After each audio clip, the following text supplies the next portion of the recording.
Hello बच्चों आपकी +2 class है और आपका पहला चैप्टर है सोल्यूशन पंजाब एजुकेशन बोर्ड के अकॉर्डिंगली। तो आइए हम इसका पहले मीनिंग समझते हैं कि सोल्यूशन का क्या मतलब होता है। बच्चे, solution is a combination of solute and solvent. इसका मतलब है सोल्यूशन क्या होता है, जब सोल्यूट और सॉल्वेंट आपस में मिलते हैं तब क्या बनता है सोल्यूशन। सोल्यूट की अमाउंट कम होती है और सॉल्वेंट की अमाउंट ज़्यादा होती है। और सोल्यूशन आपके अलग अलग टाइप्स होते हैं, लेकिन जो मेजर सोल्यूशन आपके पास है यहाँ पर वो एक है डिल्यूट सोल्यूशन और एक कंसंट्रेटेड सोल्यूशन।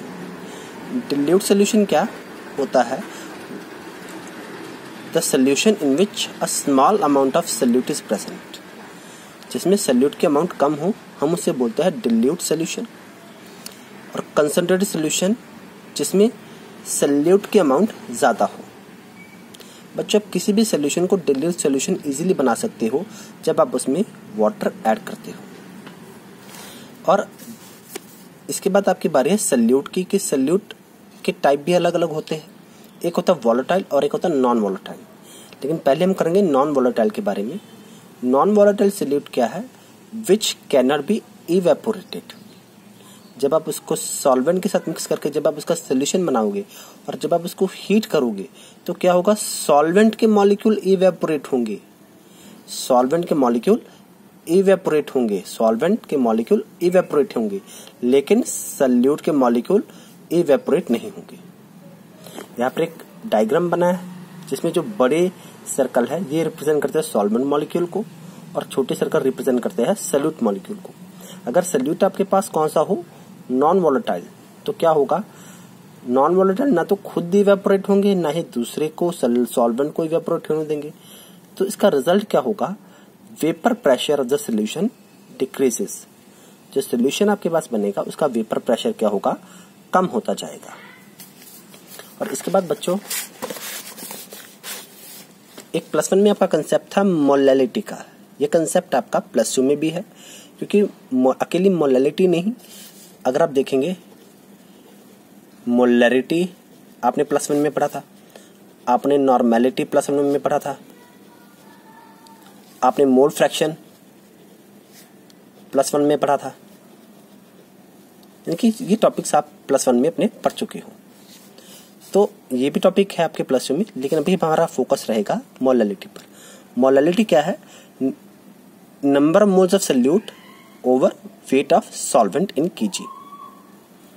इनकी number of moles of solute और वेट ऑफ सॉल्वेंट के रेशो को हम क्या बोलते हैं? मोलैलिटी बोलते हैं। यहाँ पर सॉल्वेंट का वेट हमने केजी में लिया है। अगर आप सॉल्वेंट के वेट को ग्राम में लेंगे तो आपको 1000 से मल्टीप्लाई भी करना पड़ेगा।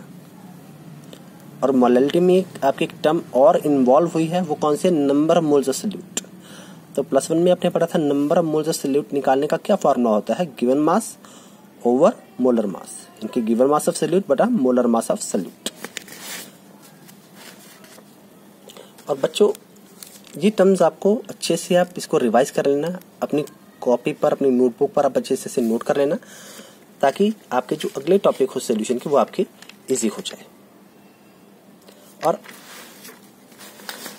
जो आपका मेजर टॉपिक है इस पूरे के पूरे बुक में, दैट इज कॉलिगेटिव प्रॉपर्टी। बच्चों, कॉलिगेटिव प्रॉपर्टी क्या होती है?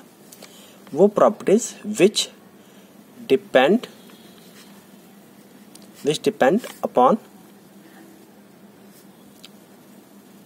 amount of solute,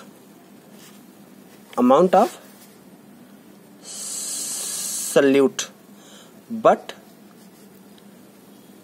not the nature of solute।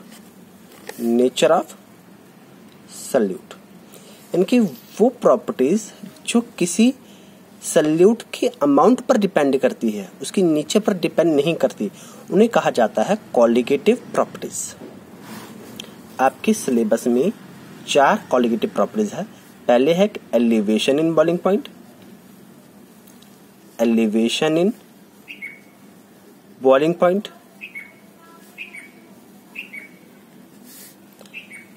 Relative lowering in vapour pressure,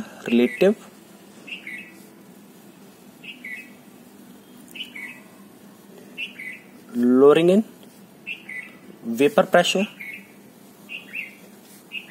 depression in freezing point,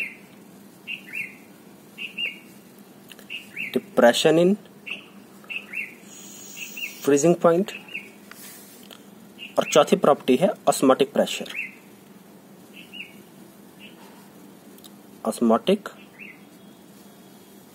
pressure, ये जो भी आपके पास चार बच्चों प्रॉपर्टीज है, कॉलिगेटिव प्रॉपर्टीज, ये कब देखने को मिलेंगी? जब आपके पास जो सल्यूट है, अगर आपके पास सल्यूट होगा नॉन वॉलेटाइल, तभी ये प्रॉपर्टीज आपको सभी के सभी देखने को मिलेंगी। इस टॉपिक के जो प्रॉपर्टीज है, कॉलिगेटिव प्रॉपर्टीज है, इसके न्यूमेरिकल्स है आपके सिलेबस में, न्यूमेरिकल्स एंड क्वेश्चंस जो हमने इस चैप्टर में करने हैं। बच्चों, अगर आपको वीडियो अच्छा लगा हो तो इसको लाइक कीजिएगा और इस चैनल को सब्सक्राइब कीजिएगा और जितना हो सके इसको शेयर कीजिएगा। लेकिन एक बात और सुनिए, साथ के साथ अपनी नोट्स भी आप खुद बनाते रहिएगा ताकि आपको प्रॉब्लम ना हो। थैंक यू बच्चों।